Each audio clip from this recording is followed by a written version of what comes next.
Hello and welcome, everyone. My name is Nostalgic. And I'm RareWarington. And welcome to a new episode of Kooky Quest, our Kooky Questions side series where we discuss varying gaming topics and news. So what is going to be our quest today here, Sam? So for today's quest, it's one that we've been anticipating, and it was actually our first idea ever for this series. We're finally getting around to reviewing The Legend of Zelda, Echoes of Wisdom, and we will be briefly discussing the current state of things as far as the franchise and its future potential there. And yeah, it definitely is quite a lot with the Zelda series in general, and with this new release. And there's going to be a lot of really fun things to talk about. I'm definitely looking forward to today. But kind of the first up is just going to be our history with the Legend of Zelda series in general. And as for myself personally, I mean, my first encounter with the Legend of Zelda series was playing The Legend of Zelda Ocarina of Time, which of course is, honestly, for people my generation, that might have been a lot of people's first as well, but that was the game. You know, if there's any good entry point to the series, that really was itself, a phenomenal one. And I really just enjoyed making my way through that game, experiencing the story, experiencing the music, and it was just a legendary game back then. It was just a great intro to the series. Oh, totally agree. And for me, Ocarina of Time and namely Majora's Mask as well are absolutely prominent in my childhood. And I think Ocarina of Time was probably the first one that I ever got really invested into. But the first Zelda I ever played and the first one that really got me into the series was actually A Link to the Past. I absolutely adore Link to the Past. A lot of that music, even Zelda's theme, is still prominent today. And being a couple of old head Zelda fans that we are, it was nice to see this sort of return to form as far as the franchise goes. And there definitely is the feeling of return to the form with this game that we'll definitely discuss more of. And yeah, I mean, I did actually play A Link to the Past myself way back then. It was some years after Ocarina of Time, but I did enjoy that as well. And it was kind of funny hearing things like some of those musical themes that apparently did actually originate in Link to the Past, like Zelda's theme, even Ganondorf's theme, Kakariko Village, all those great themes there. And of course, I played a lot of Zelda games even afterwards. Kept up with played pretty much every main entry of the series from that point, with, of course, the Wind Waker, Twilight Princess, and which leads us into where we kind of think the Legend of Zelda series is currently at. And maybe want to have Sam here kind of give his first thoughts on that.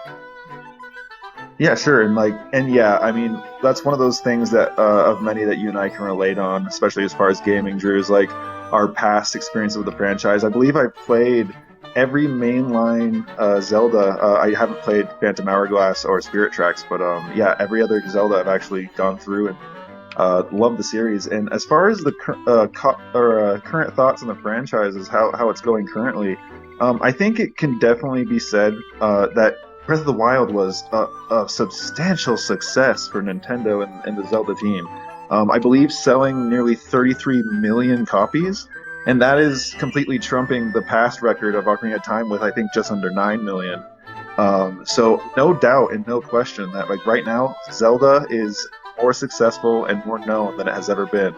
I do think Breath of the Wild had a massively positive impact and kind of just an adventurous sort of bewilderment of those mountains that are rendered over there. I can go over there if I choose. This whole world is like a living, breathing world, more than it ever felt before. And although reception is honestly mostly positive, I think it's mixed to very good reviews. I will say Tears of the Kingdom, the follow-up to Breath of the Wild, was pretty safe in some places. I think even more so mixed to good reception. But yeah, I think Breath of the Wild being, in my view, a positive impact on the franchise, a lot of new things in there. Tears of the Kingdom does a lot of cool stuff too, don't get me wrong. A lot of really cool mechanics as far as traversing, what you can build within the world, and that open-ended puzzle mechanic that's really still continuing even in Echoes of Wisdom. But I think as far as Echoes of Wisdom goes in this current state of things, it, for me, as I kind of stated before, definitely really refreshing and kind of building upon some of the things that Tears of the Kingdom and Breath of the Wild have even brought up. Yes, I definitely agree with all those points and kind of go into my thoughts on more modern Zelda. Breath of the Wild really was in a lot of ways, a breath of fresh air in many ways, because the old Zelda series had itself kind of had gotten a little bit old, and even like Skyward Sword, it was definitely showing a lot of its age by then. But I think that just that wonder and marvel of exploring that open world, just as you mentioned, being able to go anywhere. I've never before in a Zelda game was I so distracted by just the world itself from my main objectives, where like I'm heading somewhere, I'm like, what's this cool looking thing over there, or what's that over there? I just kept getting myself distracted by this wonderful open world. And so of course I was excited by the prospect of a sequel to Breath of the Wild with the Tears of the Kingdom there, and I think that I don't know, it just didn't hit with me. And like I say, like I'm probably not alone in that regard. I think just a few things kind of happened with that, just with both the reusing of the world, like some of the building mechanics that just didn't like quite hit me as well as I think with some like other gamers there. And so I was kind of left to myself. Okay, I waited 6 years for a new Zelda game, and then Tears of the Kingdom came, and I kind of felt a little bit disappointed by the wait. But here again, leading up to our discussion point today of Echoes of Wisdom, it feels like it kind of like made up for that for me personally, and it has to do a lot with just the old feeling mechanics that it's bringing back there. Oh yeah, I totally agree. And like, as far as like what you were saying about Breath of the Wild and Tears of the Kingdom, like I totally agree. And I think Breath of the Wild, at least in my own individual experience, Breath of the Wild was, like you said, kind of a breath of fresh air, ironically. And Tears of the Kingdom, like I said earlier, although it does a lot of things really well, I think it did play a little safe. Obviously, it added a little more depth, pun intended, to the map and such. But like, yeah, I think like as far as plot goes and as far as the temples go, I think temples were a step in the right direction. But yeah, it's nice to see, like you said, kind of a reassuring force in this franchise with Echoes of Wisdom, both for the temples, the soundtrack, things like that kind of were in some ways lacking in Tears of the Kingdom. So yes, I was a little bit late in playing Echoes of Wisdom there, but I did get it for Christmas. I was happy to be able to finally start playing the game at just at that time there. It just felt great to get my hands on the game. I started playing through it, and kind of the immediate thing that really struck me when I was playing the game was just the feeling of just the classical feeling of the design there. I absolutely love just that. You know, you started out with Link, you kind of established there with that 2D formula, going through the dungeon, finding the enemies there, and then kind of throwing the twist on it, where suddenly you do start playing as Zelda, and you're going through that world, but you're doing it with like a kind of a new set of abilities there that kind of brings a lot of cool, new and interesting mechanics to the game. Oh yeah, absolutely. And like, I think that's one of the things, even in the trailers, that first struck a lot of people. It's like, it is this back to like a return to form as far as you said, like design and temples and such, but also a top-down Zelda. A top-down Zelda with elements of sort of like we just discussed briefly earlier, like Tears of the Kingdom, Breath of the Wild, like open-ended solutions, what have you. But like, even from those trailers, seeing like the echo mechanic is to be expected from Zelda. Having a sort of hook with a crazy, almost mind-blowing mechanic, but definitely really creative, and it definitely struck me as one of the first things playing the game, as well as, of course, the ability to finally, after all these years, be able to play as Zelda, as the main protagonist. Yes, that was a running joke in the Zelda franchise, where people will call Link Zelda, and like they would make jokes and memes about that, like, to call me Zelda one more time and things like that. It was refreshing just to actually play as her as the main character in her titular series, so to say. And so you get started playing the game, and yeah, there were definitely those very good callbacks to the Legend of Zelda series. And of course, going into the presentation here, of course, this was made by Grezzo Studios, who previously did make a number of Zelda games for Nintendo, including the Ocarina of Time, Majora's Mask 3DS remakes. They also made the Link's Awakening remake, and with that experience doing those previous Legend of Zelda titles, they now had the they were now given the chance to go ahead and create a fresh new experience. And with this one, they brought over the previous kind of chibi style, the toy style that you had in Link's Awakening Remake.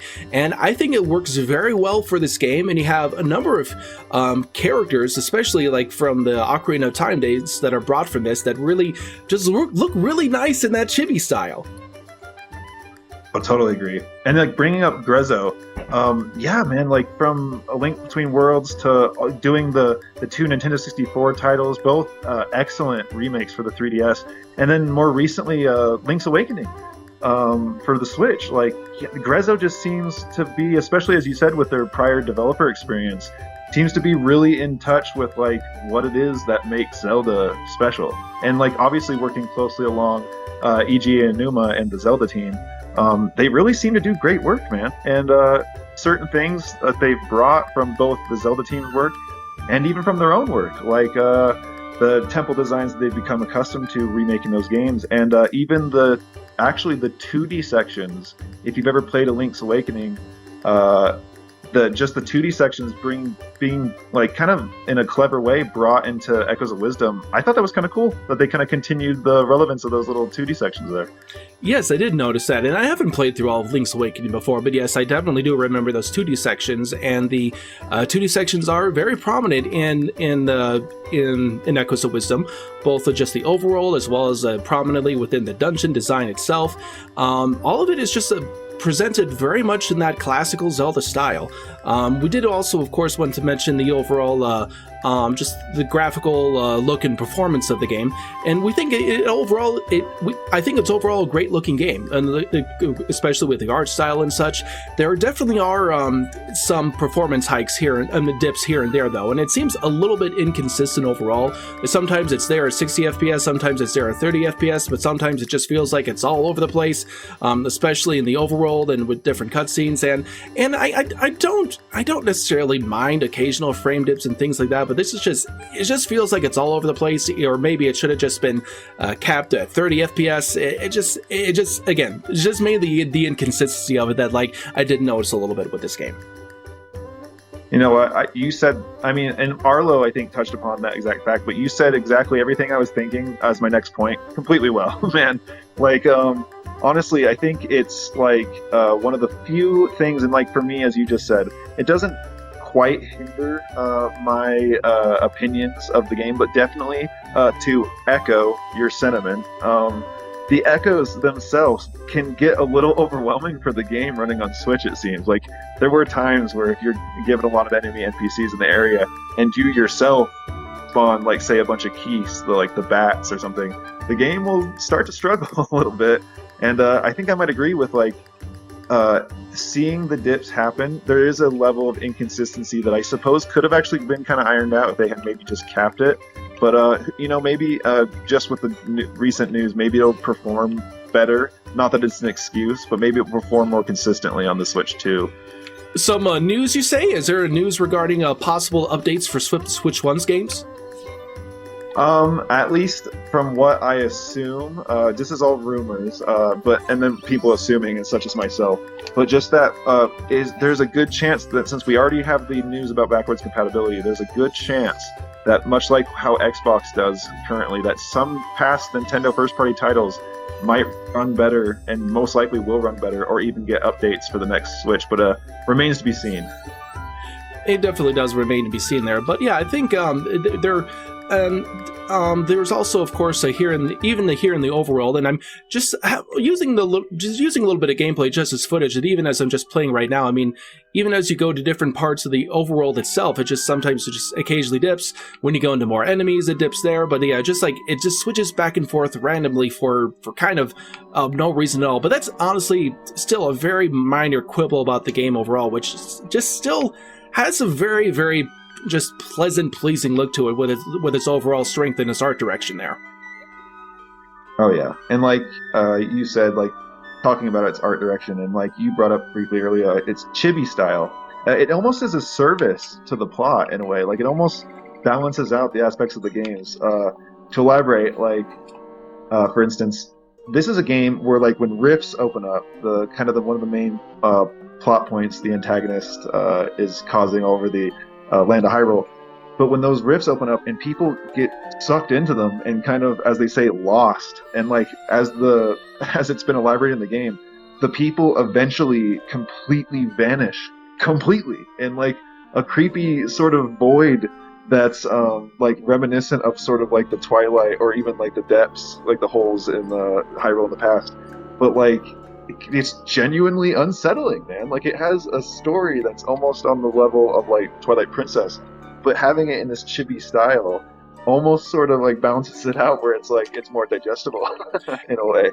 And that is kind of an interesting thing about this game, and that's a good segue into like what I think is overall one of the game's best strengths, which is surprisingly its storyline. Because again, it's when you first see the trailers, you kind of think, oh, it's just going to be the usual Zelda storyline, but hey, Zelda's the playable one, and like Link's the so to say, the damsel in distress. But no, it is not that. It is just not that at all in terms of where the storyline goes. And I think it's really a testament again to the team at Grezzo for like kind of like taking the time to understand Zelda lore and like how to make it work well with this new title.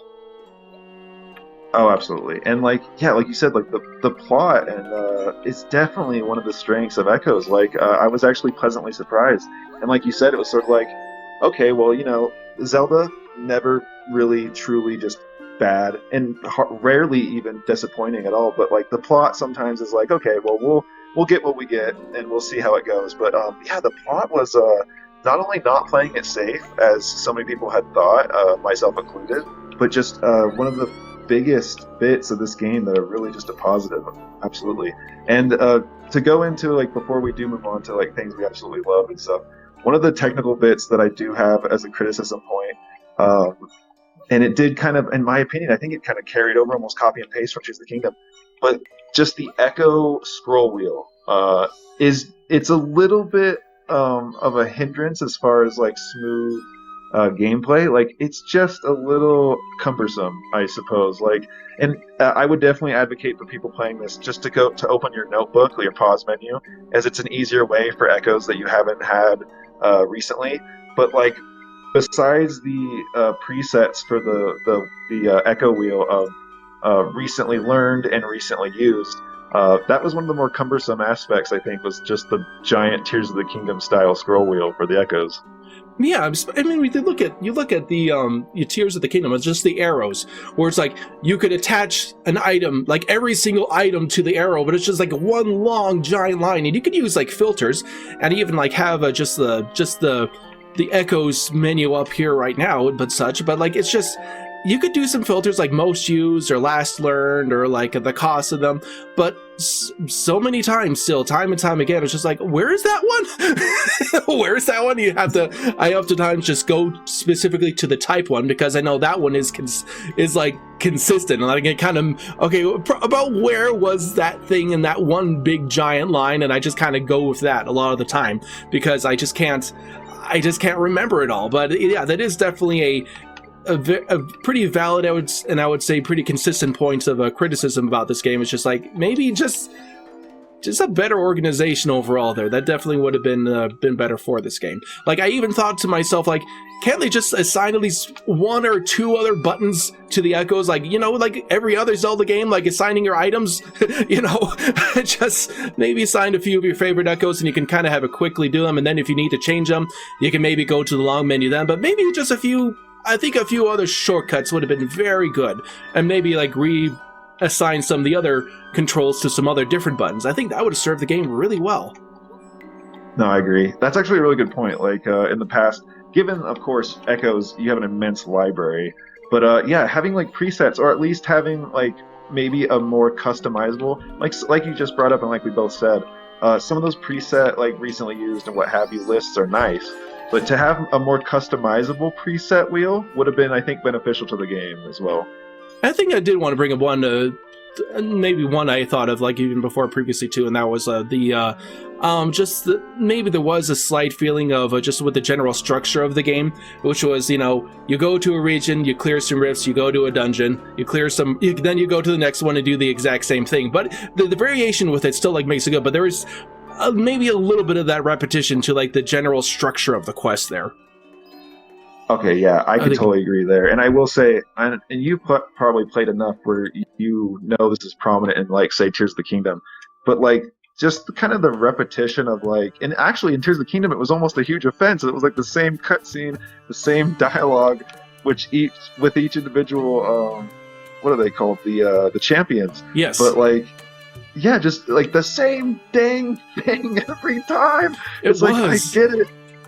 But yeah, that's definitely one of the things that this game, as you said, it is a point, but like the different activities and the different side quests that they kind of sprinkle in there in each section, it keeps the repetition feeling a little less repetitive. But Exactly. that's one of those things too, though. So like the open-ended puzzle solution, and I think like obviously established with like Breath of the Wild, Tears of the Kingdom, respectively. But sometimes it's like, okay, it's pretty obvious exactly what it is I need to do here. And other times it's very open-ended where it's like, wow, I really need to truly think about like what I have at my disposal and what I can do to solve this puzzle. So I think like the balance is kind of getting more honed here. Some puzzles are more obviously solved than others, and vice versa. But I think they're really honing that sort of open-ended puzzle solution thing. Yeah, for sure. I think some of the puzzles weren't the strong points, namely like bosses are kind of hit or miss in my opinion. But yeah, I think they're really getting the balance down.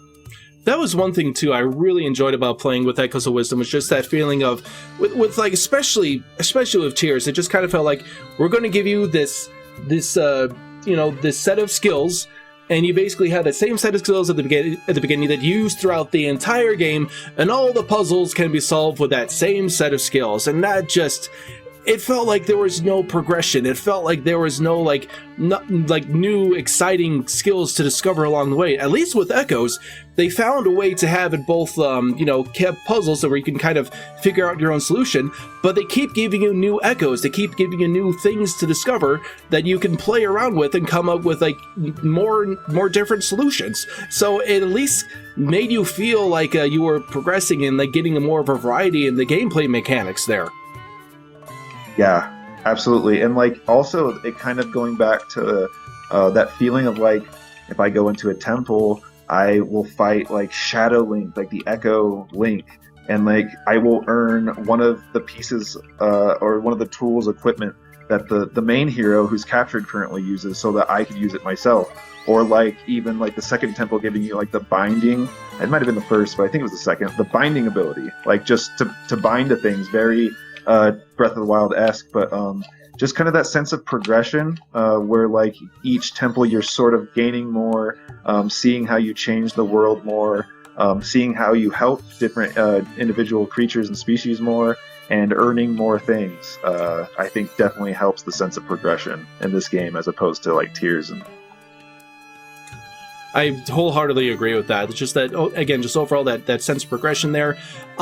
Things that, going on to some things that we kind of really just absolutely love about this game. Again, going back to the story, we loved just the sense of just the storyline in this, which I feel is, in my opinion here, it might be the strongest like characterizations they've had since The Legend of Zelda: The Wind Waker overall. And that's I think that's some pretty high praise there, just for myself personally, that it felt like every region you went to had its own like little arc. It had its own characters that each had their own like conflicts and interests and things that they personally grow as characters.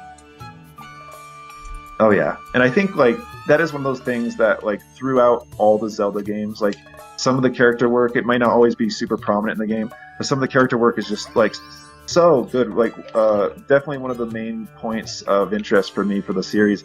And as you said, like Echoes of Wisdom, like it just hit it out of the park, man. Like seeing, especially like what I kind of claim as like semi fan services, like seeing the Dekus back as a respective species of Hyrule, seeing both variants of Zoras. I would say living in harmony, but not at the given events of the game. Seeing the Gerudo in like a 2D format, and even getting like some of the Yeti species that we haven't seen since like Twilight Princess, kind of getting a little return there is just really cool, man. Like really cool to see. And to mention one of my favorites as well, alongside Deku's, the Gorons in 2D, which I don't know if that was a thing at all before, but like just all these old species coming back, and like this new, similar to A Link to the Past, but also similar to Ocarina of Time layout of a world was just very cool for old fans like myself. It really was. And so going back again to like storyline, you mentioned, of course, the Deku Scrub. It was just, and again, it's just really cool to see them return. I think my overall favorite section of the game, both in terms of gameplay and in terms of storyline, that really was the Farron jungle region, just because you had just that kind of entertaining thing where they're all obsessed with like eating the spider webs. You had to find them all there, and then you had that whole jail routine where they just throw you in jail just because you took away their favorite food. and then like you had to figure out how to solve puzzles without your echoes for a little while, like even just how to stack different things in different ways, but like you just didn't have the advantage of just the easy echoes to rely upon anymore. Oh yeah, and they had that little prison section was really cool because like I think if I recall correctly, I think Zelda's like I have some clips, but I think Zelda was just carrying around a stick instead of like the actual staff, the staff of wisdom. And yeah, you just kind of have to work with what is at your disposal within the prison to escape. It gives you another little layer of like puzzle solving there. And I have to agree, at least personally, like I love Eldin and I love the Gorons, and I actually really loved Lanayru, and I loved a lot of the sections here. But my favorite has got to be Farron Jungle. Like just the little culture of the Dekus getting a new little spin on them, and they're a very trendy culture they have there. Like very much is the current obsession with the trend of the spider webs, and like kind of almost like Tears of the Kingdom with the Gorons. It's like it's almost as though they have an addiction problem going around in their little village there, and like the rifts kind of being a danger to like obviously their whole society, but they're so disconnected from Hyrule and like the regular society and the Helians that like they just see it as kind of a benefit because they're getting tasty spider webs from the spiders from the rifts. Hang on, just maybe diving a little bit too deep here, but they call them dark webs, and I'm thinking they're getting drugs from the dark web. I didn't even think. Oh my goodness, I didn't think about that. But that's good. Yeah, oh my gosh. Trust the dark webs, as Echoes shows us, but that's great. But yeah, like totally. I just thought that was really great, and the character work hilarious. Like I said, like it's ironic because like they really are so disconnected from the Helian society, like I said, and don't even know like the princess or like the basic information all the other kingdoms or what have you know. But they're calling you like a bumpkin, like a country bumpkin, like you're the sore thumb out, you're the loser. It's hilarious, man. Yeah, and there were just I don't know, there was I would say definitely like a cuteness with them that of course the chibi style captured really well, and like you did mention, of course, like, the trendiness. They go straight for what they loved before was smoothies with before the spiderwebs came around, and then when the spiderwebs are gone, they go back to having smoothies. But apparently, if you look in the end credits, they're back to some other trend. I can't remember what it is, but they're looking at something else besides smoothies, which I actually think is candied apples. Because yeah. That's like the new trend at the end of the game. Yeah, if you look there, yeah, I had sent one of those too. It's just the apples, and you can see like when you do resolve their issues, they go back to the smoothie shop, and like which was really cool to see them also the Deku what's he called, the business scrub or something like that. But the salesman Deku, it was just great to have a return, and like they kind of branched out because they needed to find more audience for their product. And at the end, like you can see him very disappointed because everyone's kind of going on the new trend of the apples now. Oh yeah, very funny there. We did, of course, want to talk about one other story point that we both love very much, and that is when you go to the Lanayru region and climb up Mount Hebra, there is only one character that you interact with in the game, and that is one of the best characters in the game, and that is Conde the Yeti, which was just just great character with a great arc there. Oh yeah, and is it Donde or is it Conde? I think it's Conde. Well, either way, I think, and you said this one time as well, like he alone like carried that whole section. I remember we spoke on this once prior, but like when I first entered or rather climbed Mount Hebra or Hebra Mountain there, I was almost a little disappointed because I was going like, oh well, I guess this will be barren. I guess there will be no one here. And then meeting Dande, it's just so awesome. Like I think one of the more heartfelt, both wholesome but also kind of somber and sad storylines in the game there. I agree, and it's especially like when like you're right, you're almost to the entrance of like the main rift of the game, and he just talks about how his brother went away, his dad went away to the stars. It's just like he's all alone and he's just trying to manage the best he can, and like oh my gosh, that was just like. That was sad. And yes, I did look it up. It is Conde. Yeah, the C-O-N-D and apostrophe E would be. So I think it's Conde is how you say it there. Yeah, I think that's right. I couldn't remember if it was Conde or Dande, but yeah, Conde like is great. And like you said, it's like his whole family obviously is either like gone for good, but he knows for sure his brother is kind of still questing, and he kind of just is awaiting his brother's return. And it's really.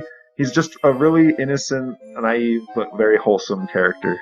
And that's just his whole like vulnerability, like that he was expressing, where it was just like he didn't know if he was like good enough, so to say. And that was like, oh my gosh, that was like heartbreaking because he's just doing the best he can to manage the mountain, like to take care of it, like his dad and his brother taught him to do, and he doesn't know if he's doing it right. And it just you can't help but feel for the guy with him, like just trying to do the very best he can, but you and then of course like because of the fact that he encounters what he thinks is his brother, but it's actually like an evil echo version of his brother, so like he kind of thinks that his brother doesn't disapprove of him, that his brother is being mean, so he has like that going on with him as well.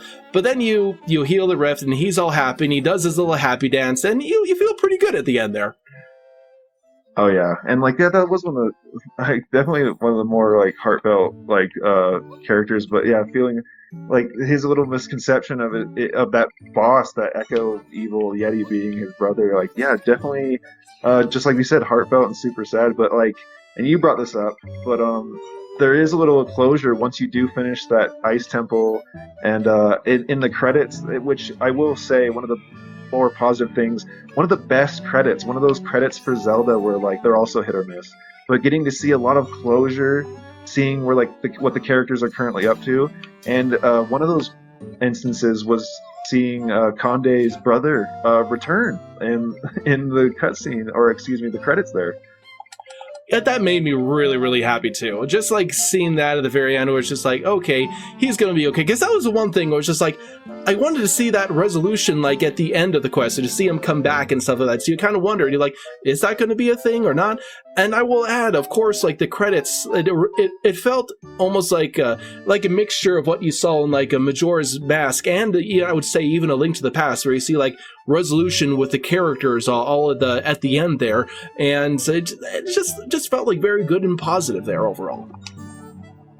Oh yeah, and like staying about, I mean, another one that was kind of shown a bit in the credits is like, I believe his name was Darstan, the new chieftain of the Gorons, who again another just like whoever wrote this, it's like if you think about the guy writing with like the paper catching on fire sort of meme, but like yeah, like whoever wrote for this game, I heard like there was like a boot camp, like once they figured out the mechanics with the Zelda team and Grezzo met for like a boot camp sort of thing, and at first I remember thinking like, well, okay, like the plot is always a second point for Zelda, maybe it's not super focused on, but no, they really, looking back at their points, they really understood, as we said earlier, what Zelda fans enjoy and really wanted to do right, even to give it a spot in the timeline, unlike Tears of the Kingdom Breath of the Wild.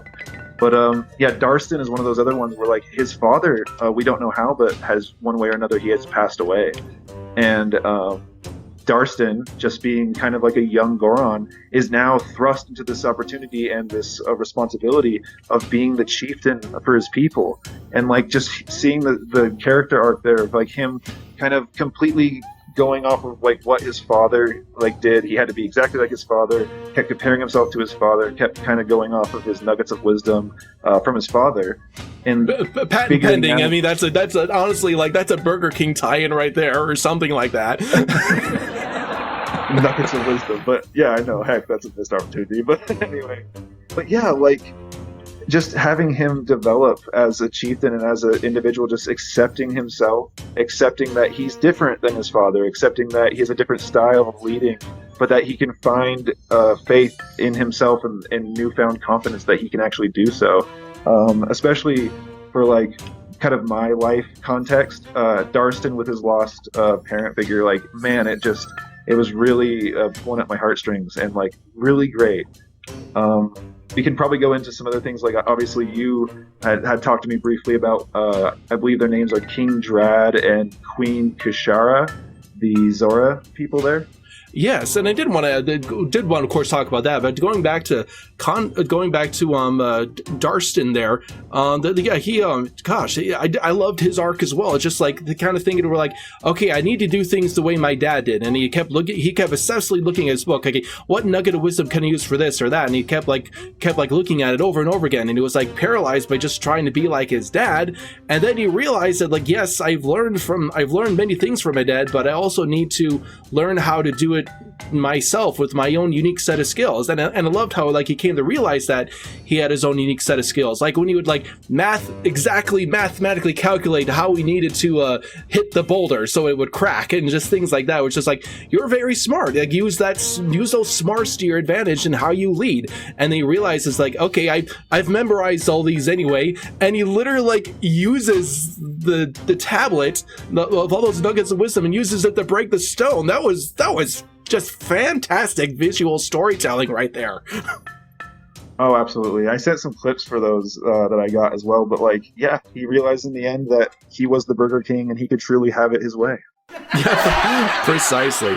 But I will say though, like seriously, like I totally agree. Like, just all the visual storytelling there with like the representation of his father and everything, but like incredibly good. And I don't know if you want to talk about the Zora there.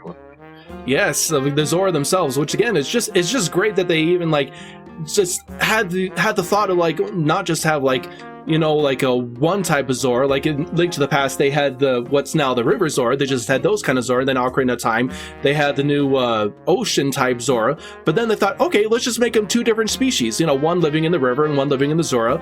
And they kind of like commingle and like kind of collaborate as a tribe, but they also occasionally fight with their chieftains. And they had this full out brawl between the two that was like really entertaining, like kind of to watch to see how they resolved. And that musical performance. Just at the end where they play and such all together, and then when they've resolved all their differences, that was like honestly kind of that old Zelda magic that I think like some newer Zeldas have been missing a little bit of. Oh, I 100% agree. Like both the River Zora and the Sea Zora respectively, having like a focus on music and like its both empowering and its healing properties was so cool. I definitely loved like the focus on music of their cultures. And even between King Drad of the River Zora and Queen Kishara of the Sea Zora, like their sort of feud of like, I'm not even sure where it started, but like their criticism of each other's music and how it's different. They had a couple different musical elements that were really good, kind of sprinkled in throughout those different sections there. I definitely love the River Zora village. I love both villages. It was great to see those kind of living apart but kind of in harmony. But during the events of the game, with sort of, as I said, their criticisms of each other's music, being able to see sort of the differences but also the similarities both the Zora groups had, and kind of the relationship that King Drad and Queen Kishara clearly had in the past kind of get rekindled. And I don't know, it's kind of a really cool echo of kind of like what's happening kind of currently in the world, and that although people are so split and segregated sometimes, like we're all kind of trying to, you know, get to the same thing. Like we want our people to be provided for. We just want peace. And yeah, it's just when you put things aside, like again, just a really good storyline there. And the return we haven't even talked about of Lord Jabu Jabu was pretty cool to see as well. It was, and kind of like a smaller version of it. And I thought that his boss fight was actually pretty interesting. He just had to put it kind of typical, you put the bombs in its mouth and such. But yeah, seeing that as part of the storyline was really, really cool there. As far as any other major points of the storyline, we hadn't even talked about some of the big lore, the things that they dropped in this game, and they dropped some pretty significant lore in this for like this cute little chibi Zelda game again here. Yeah, no, the whole plot, I mean, and we kind of talked about this briefly about expectations kind of being subverted by this game, but I think we both went in, especially given the first trailer, like even at the beginning of the game, and they tease it in the first trailer, like you're playing as Link, and like this game, it was almost breakneck pace. It was kind of cool. You put the cartridge in, or you open up your download or what have you, and they just thrust you into playing as Link immediately in like Ganon's castle, and you are trying to like figure out remember how to play as Link, and you're going towards Ganon, and you're fighting a few of the different, I think, Dark Nuts on the way there, and then you face Ganon himself, and obviously we know kind of from there what happened, kind of like Tears of the Kingdom, but role reversal. Link saves Zelda, but then Link gets sucked into the rift, seemingly with Ganon. And then come to find out, as Drew's kind of bringing up, halfway through, Ganon is not, and I was shocked by this, but Ganon is not our main antagonist. He's not really the antagonist at all. He was just like, it was just like almost like just a memory of him was recreated by the actual villain of the game. Yeah. And that being Null, which the whole plot around him and his origin was really, really good. Kind of having, and I've seen some people online, I don't remember if this was confirmed in the game, but it's like sort of like representing the absence of, or the dark triangle, sort of the absence of triangle within the Triforce. Just this far more powerful than Ganon, clearly, but not sort of influenced by his own personal needs or like evil or anything. Just complete anti-life, anti-matter, just this indiscriminately consuming void entity, which was like incredible to have that not only dropped as a plot point, but in a 2D chibi Zelda was unexpected, to say the least. It really was. But yeah, I was extremely surprised by that as well. I mean, we of course like heard the creation story of Zelda before, which is that the three gods, Neru, Pharaoh, and Eldin, that they created the world of Hyrule, and all the rules, the government, and so on and so forth.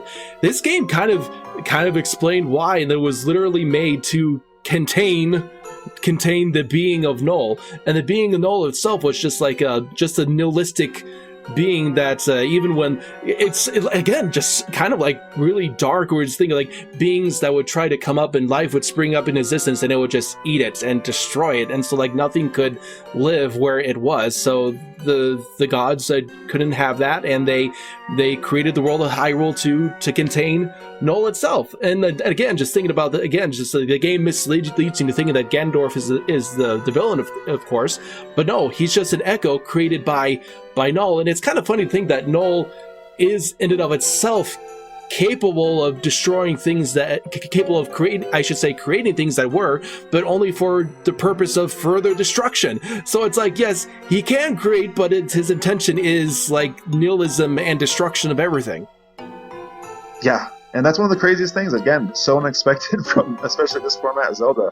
But like perhaps one of the darkest or scariest things about Null is the fact that like besides being a primordial being of absolute void and nothingness, like a living black hole, he's like neither mindless nor animalistic, though. It's just sort of an entity that it schemes and plots all to the end of, as you said, sort of just taking everything back into a void. But it's really insane that the Zelda team and Grezzo established this force, this entity that is just indiscriminately consuming all matter. That like clearly that the goddesses had to deal with, and like you said, and had to deal with by imprisoning with the actual existence of like the land of Hyrule and like the world itself.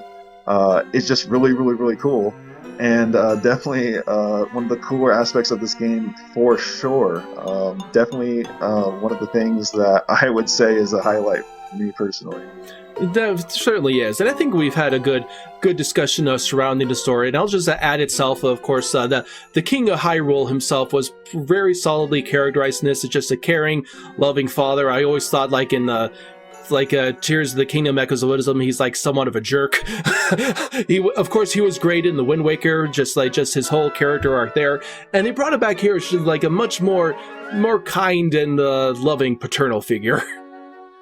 Yeah, and it's kind of like the king. It's like you said, the King of Hyrule is either kind of stoic, or he's almost like Santa Claus. Like he just has this kind of warmth and like wisdom about him a lot of times. Sometimes, like in like Tears and such, like it seems like he has good intentions at heart, but he's still a person. And even here as well. But just like a really wholesome, kind, wise figure that I really like their take on it. And like kind of going back to Noah's Slight, like Noel being indiscriminately sort of just taking matter, not being evil in a way like Ganon, because he's the absence of life. You have to have life to be evil. But like the king, being just this absolute force of good, it was very, very impactful to see that Noel, creating an echo of the king, immediately imprisoned his own daughter, tricking the entire kingdom into thinking that Zelda was the one creating the rifts. And then literally after imprisoning Zelda, coming obviously not from her father, but an echo of her father, saying that she is to be executed, was like, am I playing a chibi game right now? Like, what's happening? Yeah, I just, man, you kind of think, you say like executed there, and that makes me think of the end of Wreck-It Ralph when like she did, all those who are ever mean to me shall be executed. It's just like, what? Yeah, but literally, like, it's literally like what? Like, I was surprised that, like, just the plot, how, not only how quickly it went, but how, like, it took sort of a dark turn and just, I don't know, really good plot, deeper and more impactful than I thought previously would be the case. And I did want to wrap up the story part with just a few parts of the ending. Of course, it's kind of I've realized it's kind of a common thing in like Zelda games, all the way from, of course, like Ocarina of Time, even the Wind Waker, Twilight Princess, Skyward Sword. There's always like a sad separation from your travel companion, and this game was no different. With just having to say goodbye to Tri, and like Tri itself, like kind of not being entirely aware of like human feelings and emotions, and how even the concept of gratitude itself. But it creates a little bit of a sad little goodbye, and like Zelda herself is impacted by it. Yeah, and that's something we've talked about prior as well. It's just kind of that, and the game almost ends on, it's more of a positive, but it also ends with like those side notes of just like a little bit of a somber tone. And like you said, like Fire, like even Navi at the end of Ocarina, like just sort of just that departure. And it personally, like with Fire as well, it completely wrecks me. It's just really good somber notes of sort of like the realization of like not everything lasts forever, and like the idea of Tri and the Tri creatures, just having a Triforce like creature itself was really, really cool. And the friendship that they formed throughout the game, like you said, kind of his misunderstanding of like how humans work, and just the feeling of thank you, I think he says, is just because everyone's saying thank you, and he brings it up when Zelda's out cold, and I believe Tri is talking to Impa, saying that what is thank you, because everyone seems to be saying it to Zelda, and like that stuff is super, super wholesome. And like the character of Tri, I didn't expect to fall in love with that much. I will touch on Impa for 1 second as well, since we brought her up, though. Having Impa come back, too, was really cool. And having her, I don't know if you remember the cutscene, but having her basically be, like, Master Yoda in this game was incredible. Like, and obviously she's usually a wise figure, but getting to see her kind of like, I'll take care of this, Zelda, and, like, take out, like, I believe a whole battalion of guards was really cool, too, for sure. That was awesome. I think infinite things we can talk about, but I think we do need to move on to the more aspects of the gameplay. And I think one thing I definitely feel we should touch upon is the return of proper dungeons. And that was something I absolutely loved in this game, was just that I was in places where it just felt like these dungeons feel like they're actually just crafting an experience that like you remember, and not just like here's a generic set of like puzzles and like have at you. You know, it just felt like they're creating both like a feeling and like just like cool like individual puzzles that seem tailor-made for the dungeon itself. Oh yeah, for sure. And like we briefly touched upon this, but like the temples themselves, the theming of the temples, and also just I'm sure I'm not alone in this, but like with those temples and other sections as well, just the absolute banger soundtracks, man. Like and the temples are no exception, to say the least. Like there are so many really, really good songs for both the temples, the villages, which I did love to see a lot of really cool villages, like Gerudo Town, giving you kind of a different vibe of like Link not being allowed in an all-woman village, but Zelda just strolling right in. Yep. But yeah, just the bangers though in each of those individual sections, and every single temple, I think I can say this time, every single one had at least a good soundtrack, if not an absolute banger soundtrack. Yeah, I mean, just like again, going back to Farron Woods, I love the feel of that one, and I have to say that the Farron dungeon, the temple itself, that was my favorite dungeon. I would say probably the most challenging one actually overall, Yep. Because that one, it was just like, okay, you had indoor sections, you had outdoor sections, and you had to kind of navigate around both to kind of figure out how to get to where you needed to go in the dungeon, and that was just like, dang, that was so well designed and a good challenge to boot there.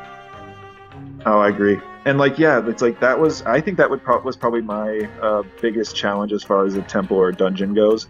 But yeah, just having it, like you said, kind of segmented, right? Like sort of just little different segments in different areas where like the overworld, for lack of a better word, complemented the temple itself, and like kind of exploring one to discover more in the other was really cool. And even kind of to bring up that Temple of Pharaoh as well, like seeing, we haven't even touched upon some of the return bosses as well, like Goma coming back was, although Goma's been in a lot, that was a great boss fight, one of the few, I would say, hit or miss, really good boss fights. But yeah, just like that whole temple in general was really cool, in my opinion, as well. It was some other highlights for me in terms of temples. I mean, like, it did like enjoy the Elden temple as well. It had that one like really cool section towards the end where you had to just get across a whole bunch of lava pits, and that was cool because, like, again, it allows you like multiple solutions to problems, and it kind of a lot of, like, for me, like, a lot of times what I did was just use a flying tile and like just grab it and then just like ride it, you know. That was like a pretty easy thing to do for a lot of situations, but again, like, it's open to experimentation. People can do different things with it. Oh, absolutely. And that's one of those cool, and that temple namely especially, I think that's another return boss, Volvagia or whatever. Yes. Which was awesome to see. I didn't care for that boss, I will say, but it was fairly basic. It was fairly basic, a little frustrating, but fairly basic. And I think that temple, I'm glad to hear you say about the floating tiles, because I sent some clips of that as well. I guess what they anticipated for you to do, in a way, there's multiple solutions, of course, like anything else, but is to take like a keys or like a flying creature and then kind of hold it and then use the air to like fly across. I didn't think about that till later. I just used the and I would say this has been echoed a bunch. I'm gonna keep using the echo pun a bunch, but like that, like, the beds are almost OP, and I use the beds quite a lot. But halfway through the game, I think it was the floating tiles that was probably like my biggest powerhouse used echo. Like I used the floating tiles for everything, and I sent quite a few clips, but without a doubt, as you just touched upon, the differences of gameplay and solutions is so wild and very cool to see. It's one of the big strong points of this game. And floating tiles, for me, kind of added an element of platforming that I personally, I'm sure you as well, Drew, really, really love in games, but that kind of isn't a thing that's prominent in the Zelda franchise. So, like, it's really not. I love the floating tiles, man. Floating tiles were like an excellent go-to for me. You mentioned the music. Again, just a lot of a lot of really great music tracks. I love the overall theme. It's just, it represents both, like, it feels like something, yes, both that represents the Legend of Zelda series, but also just Zelda herself as a character. And it just seems to perfectly encapsulates just the, the priestess of wisdom and her journey and everything that she's going through. And a lot, we mentioned, of course, that the music performance at the end of the pardon me, of the Zora section, where they play that there. And I even just like it how, whenever you complete a section, like, they play that little riff of the Echoes of Wisdom theme, where, like, the characters are all happy and stuff like that, where Condi does this little dance. It has that little reoccurring thing, and it reminded me of whenever you complete a section in Majora's Mask and you see everything all resolved and happy again. So that just those little callbacks right there. The music is definitely just another great strong point of this. Was there anything else that we really want to talk about with our little review here that's turned out to be surprisingly robust? Yeah, definitely a game where I feel like, and us being Zelda fans, a game that we can talk about for a while. A couple finishing points I do want to say for sure. Like, as far as like you said, like with the open-ended solution puzzles, like floating tiles, we've touched upon this. I've used for so many things, but just the kind of the feeling of going out of bounds in general, or the feeling of, especially looking at other people's gameplay, like my girlfriend, for instance. If you have to light multiple torches, I just thought, hey, spawn multiple little fire goo enemies and light the torches. My girlfriend, she lit one torch and then had a chain of beds lit on fire to just, like, ignite the other torches. So, like, seeing That's the differences awesome. seeing the differences in, like, the gameplay and, like, the solutions people come up with, it's just one of these, like, aspects where it's like, this is a very replayable Zelda, and, like, it's really cool to see how people tackle things in different ways. I really think another point I need to bring up in terms of overall gameplay, though, is definitely, like, also the riffs. The riffs were fun. The riffs were just like it was fun to kind of figure out how to traverse, like, through like this different feeling world that was sometimes like sideways and things like that. Sometimes it kind of went almost like 2D, but figuring out how both to navigate and how to solve the little puzzles within those themselves are kind of like their own little, like, mini dungeons, and they were consistently very fun to go to. Oh yeah, I totally agree. And, like, kind of like we said earlier, it's like, it's kind of that feeling of, like, one of those things that sort of plagues the land of Hyrule, like the Twilight, or, like, say, the Depths opening up in Tears of the Kingdom, or Twilight Princess, respectively. But yeah, like, I think they were really cool too. And, like, one of those aspects where it's like, it's kind of dark, like, it's like no currently consuming different sections of land, but, like you touched upon with progression earlier, having that feeling of both optional riffs and main quest riffs, kind of showing you, like, you've healed that section, seeing the impact of what happens when you heal that section, and just, like, the progression that comes from that and the sense of accomplishment is, like, one of the things that I think in Zelda, both with, like, just the NPCs having resolution, like with I can't remember the name, but, like, the princess of the Gyarados rising to power and her mother trusting her, and just so many wholesome moments where I think, like, that sense of progression and, like, continuity of the story is just one of the things that's been missing from Zelda for a little while, as much, and is really prominent and really great here. Yes, that was great seeing that. Just again, like I said, continuity in storytelling, actually having, like, a structure to the storyline that makes sense, and actually, like, following the basic principles of storytelling, which, again, especially Tears of the Kingdom was just kind of bad at. Where it's like, you with the Tears of the Kingdom, you could get major plot spoilers if you just go to, like, the wrong, like, memory, out of order. Like, I saw the one where, like, the one after Ganondorf, like, kills the queen. I was just like, what the heck is happening here? Yep. It's just like, and it's like, you need to have, like, you can have, like, some freedom and such like that, but you also need to you don't have to do it at the expense of everything else. And that's kind of the main thing that I feel as well with like playing this game. Again, there are aspects of the old formula that even show in this game that kind of show that, yes, that Nintendo did need to tweak it, Nintendo did need to change, which led to Breath of the Wild. But there are so many good aspects of like just the old formula that this game brings back really well. And again, like, and it kind of also just shows, again, you can balance the two. You can have a sense of, okay, well, here's a good, tight, well-crafted experience and some good puzzles that you can solve, but also, again, just that freedom to be able to that freedom to solve the puzzle in multiple ways, but not feeling like you're just cheesing the same solution every single time. You're given Exactly. you're given new tools continually along the way for you to play around with that can be applied to the different situations in different respects. And so I really, again, it's showing a good step towards again, the open world like expansion was, I think, overall a great thing for the Legend of Zelda series. This game shows that you can kind of create more harmony between the two. And again, this game does lean more, decidedly more so on the classic side, but I'm kind of hoping what we get with the next big 3D Zelda that will have, you know, kind of that big 3D open world, but just, again, within that open world, more concise, tight design, which is really what this game, again, brought back, which I think the future Zelda games can bring back as well. But overall, just a great new Zelda experience, and definitely enjoyed playing it there. I totally agree, man. And like, kind of like what you were talking about, like what it could mean for like the franchise going forward and stuff as well.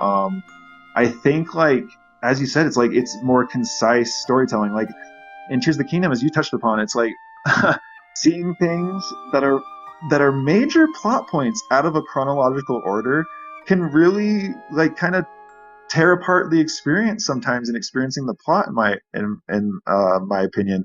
Like, for instance, like seeing Ganondorf is one of those things where like that was a kind of a fan servicey thing, very cool. But to see that there's not really any connectivity or continuity both to other Zelda games, and then even within the game, like obviously there are things that happen in individual sections with its respective characters, and there's character development to a point a lot of times in Tears of the Kingdom. But I just think it's much less prominent, and a lot of the story and the major plot points are things that happened 100 or 1,000 years ago. Whereas in Echoes, it's kind of, and that's fine for certain contexts, but in Echoes, just having the story progress around you, change the world around you, and it all be taking place in real time was definitely one of those aspects, like we've talked about many others, that are very refreshing. And I think hopefully, at least for as far as the franchise moving forward, I would like to see, and I think this has kind of shown us, some of us wary fans, that yes, and as you touched upon, there is indeed a place for more than one format of Zelda, and there is indeed an audience for these 2D Zeldas or this older style format, for lack of a better term. But as you said, I think, like, yeah, both can coexist, and I think, to be honest, both can coexist within the same games. However it is that the Zelda team and Nintendo are gonna, approach that going forward remains to be seen. But at least from Echoes, seeing these elements can coexist, and seeing that a plot can be placed on the timeline, and seeing that a plot can have kind of the structure and the energy that the old ones did, is definitely reassuring for where the franchise may go in the future.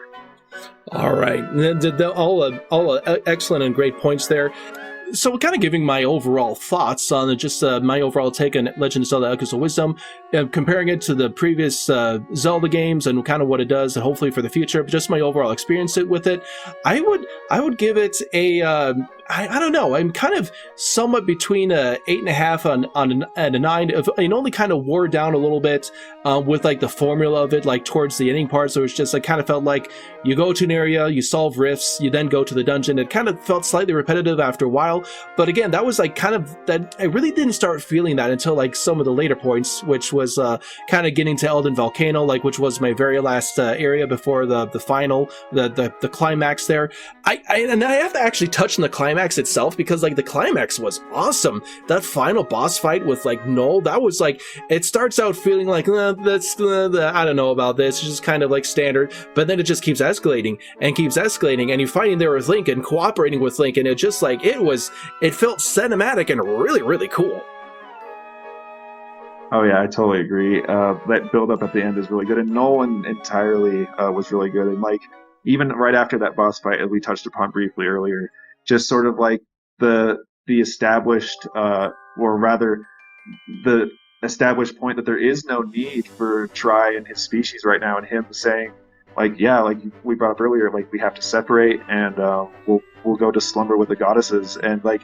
It is a cool point that like you cannot see those Tri creatures unless you've been in a rift. So who's to say that the Tri creatures weren't around, you know, repairing things in Hyrule and past generations? But yeah, definitely a really cool end of the game boss fight. And to kind of wrap up my final thoughts as well, I'm in line with your thinking.